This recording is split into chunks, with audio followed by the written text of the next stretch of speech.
con el defensor. Efectivamente, Mónica, sobre todo porque ya lo tenemos en línea. Muy buenos días, señor defensor del pueblo.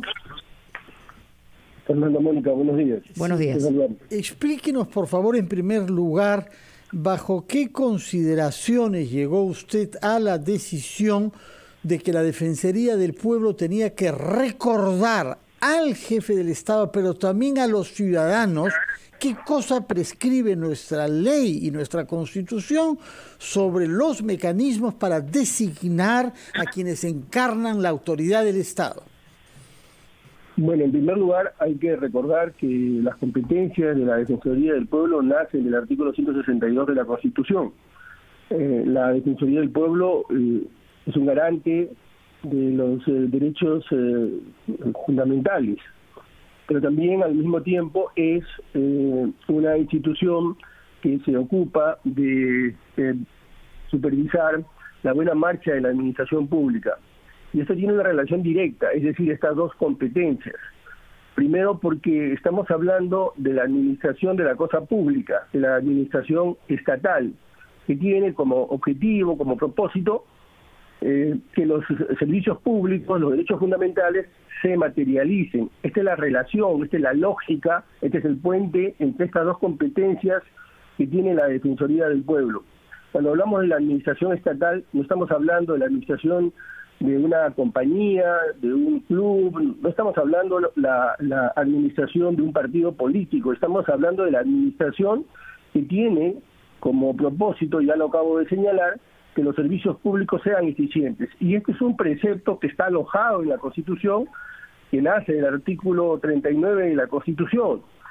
Asegurar el correcto funcionamiento de la administración pública es un deber señalado, subrayado, remarcado recurrentemente por el Tribunal Constitucional, recordado innumerables veces por la Defensoría del Pueblo. En consecuencia, las personas que acceden a cargos públicos en general, pero muy particularmente a cargos tan importantes como el de ministro, tienen que conocer el deber, por ejemplo, que tienen de lucha contra la corrupción, que también es un mandato constitucional. No voy a recordar, porque ustedes conocen suficientemente, la lacra que significa la corrupción y el riesgo que significa personas sentenciadas por corrupción accedan a cargos públicos. Esto incluso ya tiene una norma infraconstitucional que limita, proscribe esto. Sí. Pero por supuesto, el tamiz o el filtro de legalidad y constitucionalidad le corresponde al presidente. No son los únicos, pero le pongo solamente estos dos como ejemplo en este momento de la entrevista. Sí, yo quisiera, señor defensor, además reflexionar sobre dos puntos que ha dicho el presidente del Consejo de Ministros, el señor Guido Bellido. Por un lado, dice que los militantes de Perú Libre no pueden estar vetados para ingresar a la cosa pública, a la administración pública, cosa que es verdad. Pero aquí lo que se está poniendo, digamos, en signo de interrogación es la idoneidad. Y por otro lado responden, si alguien está investigado pero no tiene sentencia, se debe presumir la inocencia, que es lo que han señalado también en algunos casos. ¿Cómo responde la Defensoría y usted en esa reflexión? Yo no le voy a responder al señor Bellido, yo le hablo directamente al presidente, le hablo a los ciudadanos a través de RPP, pero no le hurto el cuerpo a esa pregunta. En primer lugar, decir que integrantes de un partido político no pueden o están siendo vedados para acceder a la gestión pública es lo que se conoce como la falacia del espantapájaro. Esto es desdibujar lo que uno dice, ¿no? Distraer con alguna afirmación lo que uno está señalando. No hemos señalado eso. Desde luego, militantes de cualquier partido político y por supuesto el partido del señor Bellido pueden acceder a la administración pública. Como usted bien ha acotado, estamos hablando de idoneidad, de eso estamos hablando.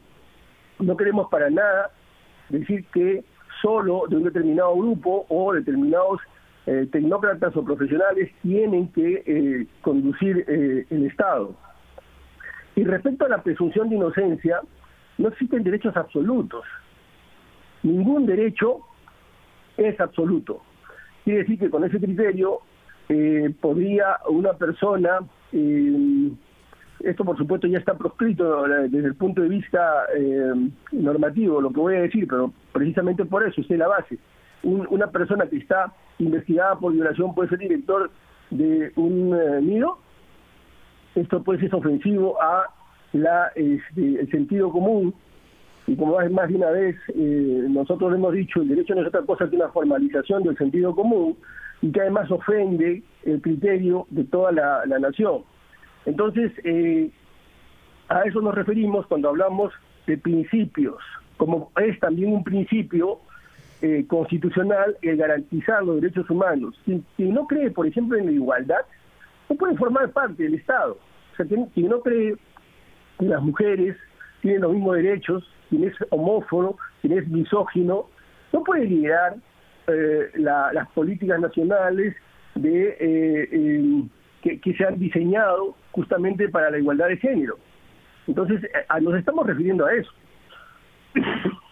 Sí, doctor Gutiérrez, usted culmina recordando que es responsabilidad del jefe de Estado velar para que no se agudice la polarización de la sociedad mediante acciones, dice en el párrafo final, que convoquen a la unidad nacional y al pleno respeto de la Constitución.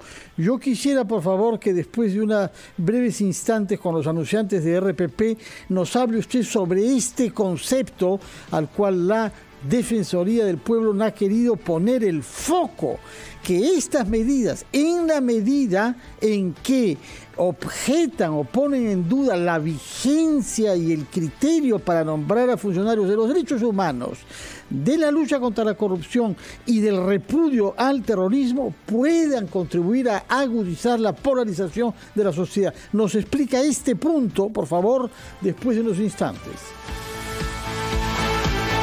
8:17, estamos conversando con el defensor del pueblo, doctor Walter Gutiérrez, a propósito de un oficio que ha dirigido al presidente de la República, y nosotros le habíamos preguntado que nos hiciera algunas precisiones sobre el párrafo final, en donde, dirigiéndose directamente al jefe de Estado, le pide que reevalúe algunas de las designaciones ministeriales en aplicación de la reflexión hecha a lo largo de esta carta. Díganos, por favor, cómo desearía usted que este pedido de reevaluación pueda materializarse. Sí, permítame primero, muy rápidamente, señalar lo siguiente.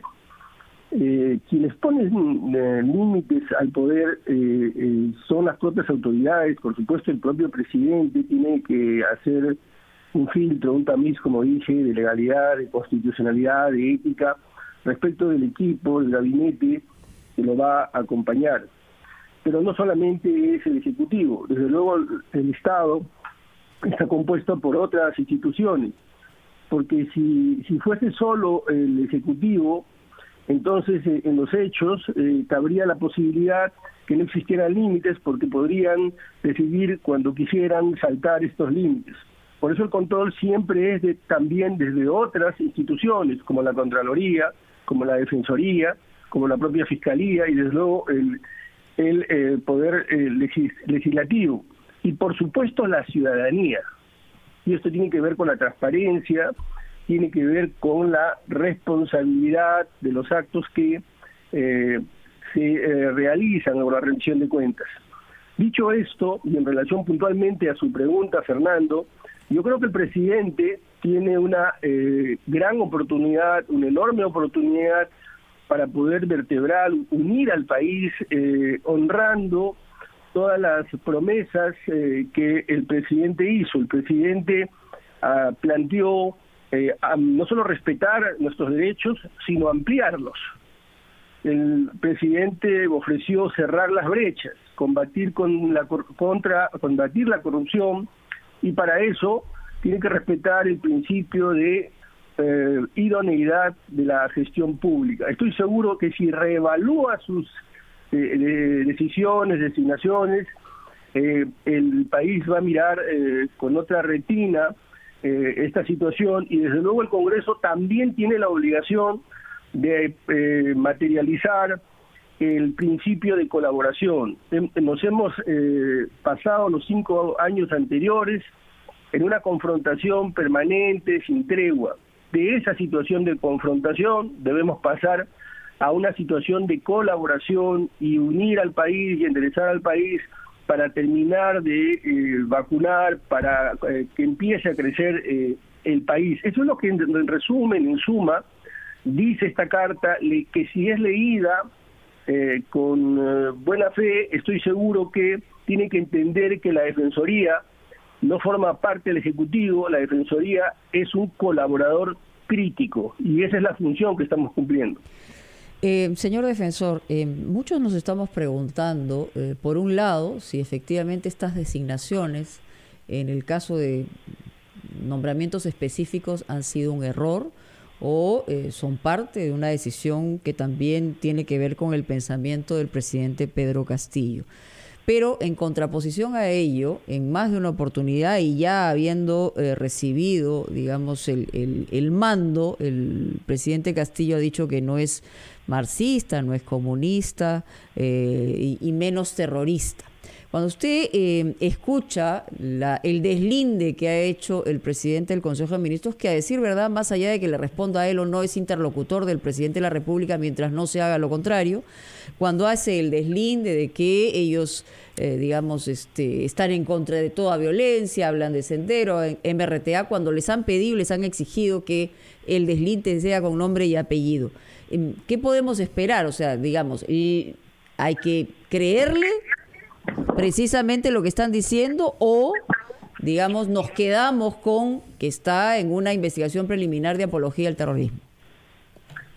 Cuando se dieron los resultados y se cuestionaban los resultados por un sector importante, nosotros dijimos, me parece que también en RPP, que el presidente Castillo tenía la legalidad y la legitimidad que nacían de los votos. Uh-huh. Así haya ganado por media docena de votos, por 12 votos, esa legalidad se había constituido. Pero la legalidad es un capital que tiene que refrendarse, que tiene que consolidarse día a día. La legalidad se verifica con los hechos, no con las palabras. Y no solo me refiero al presidente, me refiero a todos a quienes lo acompañan. Justamente esa coherencia, esa coincidencia entre las promesas, entre el marco constitucional y las conductas que realizan los funcionarios, es lo que cotidianamente, día a día, va construyendo esa legalidad. Por eso le quiero decir con toda firmeza, con todo respeto al presidente, que tiene que honrar todas las promesas que él planteó, todos los desafíos que le propuso al país que iba a alcanzar, que iba a conseguir, y tiene que ser absolutamente coherente. No bastan simples declaraciones. La carta de la Defensoría es muy clara. Nosotros no estaríamos en esta entrevista, nosotros no habríamos enviado la carta si es que no viéramos y comprendiéramos que hay un serísimo problema en la composición de ese gabinete. Señor defensor, usted se ha referido sobre todo a las designaciones ministeriales, pero supongo que los mismos principios que ha enunciado en la parte considerativa de su carta se aplican al nombramiento de otros funcionarios de alto rango en los ministerios, entre los cuales hay casos perfectamente escandalosos, tanto así que en algunos casos han sido corregidos. Por ejemplo, nombrar en el Ministerio de Transportes a una persona que está implicada en la negligencia que condujo a la explosión de un camión cisterna con gas en Villa El Salvador, dejando más de 30 muertos. Esa persona ha sido felizmente retirada, pero ¿cuántas otras habrán? La pregunta es entonces si lo que usted dice para los ministros debe aplicarse con el mismo rigor a los otros funcionarios, sobre todo los de alto rango, que vienen siendo nombrados en los 19 ministerios. Desde luego, se aplican para todos los funcionarios con mayor rigor conforme se va escalando en las instancias de decisión de la administración estatal. Por eso el Contralor General de la República ha recordado que existen perfiles, requisitos que no se pueden escamotear, que tienen que cumplirse. Hacerlo ya es transgredir la norma. Conforme usted va descendiendo en el escalafón, existen normas puntuales, normas infralegales, normas legales, y conforme va usted subiendo, van refiriéndose puntualmente a la LOPE si fuera el Ejecutivo o la propia Constitución. Bajo estos tres principios, que algunos están recogidos en normas, uno es la vinculación con una norma, por ejemplo, o un principio que puede estar, digamos, en un reglamento o la propia Constitución. Señor defensor, hay también en las respuestas que ayer hemos escuchado inicialmente, y lo hemos escuchado en diferentes actores, hoy protagonistas, digamos, del gobierno y en algunos casos del legislativo, de parte del partido de gobierno, y es que se intenta colocar una narrativa sobre la prensa obstruccionista. Digo esto porque es importante también tener en cuenta que más allá de que alguien pueda estar de acuerdo o no con lo que se pueda pronunciar o decir en un medio de comunicación, y hay canales claros en la Constitución y en la ley para, si hay una falta a la verdad, se pueda plantear cualquier demanda, el hecho de tratar de colocar una narrativa de que todo esto está saliendo porque desinforman, porque transgreden, porque no es lo que verdaderamente está ocurriendo, sino porque les interesa tener una narrativa para que esto fracase, también es sumamente peligroso. Sí, desde luego. Usted me permite abordar un tema que también es fundamental, es capital, la transparencia. El acceder a un cargo público demanda transparencia y responsabilidad, rendición de cuentas. No es posible que en las más altas esferas de la sociedad, del poder, no exista la suficiente transparencia y más bien se quiera de nuevo distraer el mensaje. De nuevo vamos a esta falacia del espantapájaro. Nosotros, los medios, las instituciones que estamos mandatadas a controlar, no estamos en ese discurso que se pretende vender, diciendo que hay la vocación de obstruir. No, la vocación es de que haya transparencia, porque el poder tiene que ser transparente, porque aquel que asume una responsabilidad pública tiene que rendir cuentas. Esta es la relación, porque de lo contrario, la nocturnidad, la oscuridad, lo que va a significar es que el poder se desborde, y la corrupción en ese poder desbordado es justamente el telón de fondo para que determinados actos se den. Sí, señor defensor, antes de que nos venza el tiempo, ¿cuál es el siguiente paso? Es decir, ¿qué sucede si el presidente de la República persiste en su silencio o bien se ampara tras las declaraciones que ha hecho el primer ministro ayer, atribuyendo, como ha recordado Mónica Delta, a una campaña de desinformación o de no comprensión de que por primera vez la izquierda ha llegado al poder? ¿Cuál es el siguiente paso si esta carta no causa ningún efecto positivo? Bueno, en primer lugar, nosotros hemos pedido al presidente de la República